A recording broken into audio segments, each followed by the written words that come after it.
I never thought I'd miss the graveyard shift at the library. Sure, it was lonely, but at least the only ghosts there were in the books. Now, working nights at Rosie's 24-hour diner off Route 17, I've learned that real hauntings don't come from pages. They come smiling through the door at 3 a.m., asking for coffee and a slice of cherry pie. My name's Maya. I took this job because the tips are better and the owner, Sal, doesn't ask questions when I sneak a textbook under the counter. Nursing school doesn't pay for itself, and the diner's always got truckers, insomniacs, and the occasional road tripper stumbling in. It's quiet most nights, just the flicker of the neon open sign and the hum of the fryer. That's why I noticed him immediately. It was a Tuesday, dead as ever, when the bell above the door chimed. He looked mid-40s, sharp in a charcoal suit, like he'd walked out of a boardroom instead of the pitch-black highway. His smile was too white, too practiced. "Coffee black," he said, sliding into a booth. Normal enough. But his eyes never left me. Not when I poured his drink. Not when I wiped tables 3 feet away. "Long shift?" he asked. His voice was smooth, like syrup.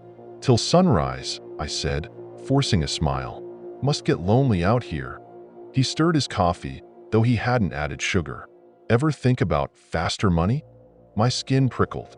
I'd heard stories from other waitresses, guys offering modeling gigs, secretarial work, all traps.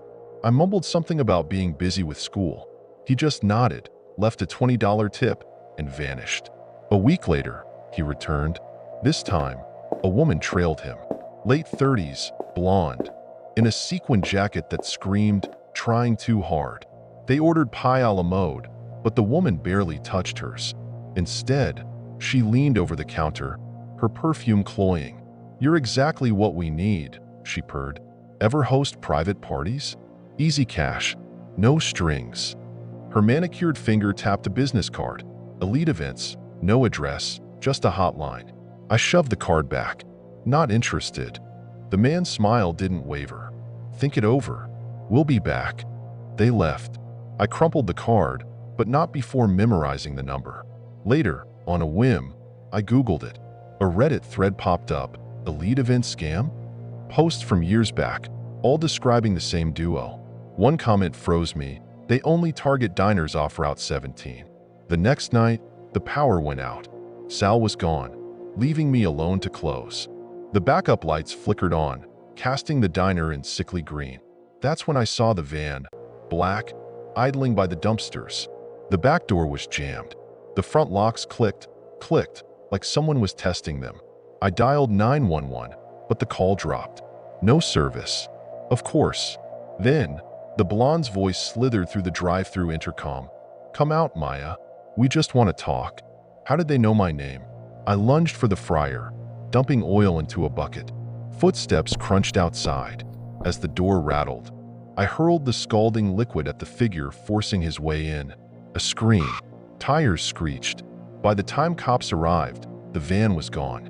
Sal found me shaking in the walk-in fridge. They never caught them. The diner's cameras malfunctioned. The van? Stolen plates. I quit the next day. But sometimes, when I'm studying late, I see a black van slow past my apartment. The blonde's laugh echoes in my dreams, sugar-coated and sharp. Sal texted me last week. New girl saw them too. Offered her a job.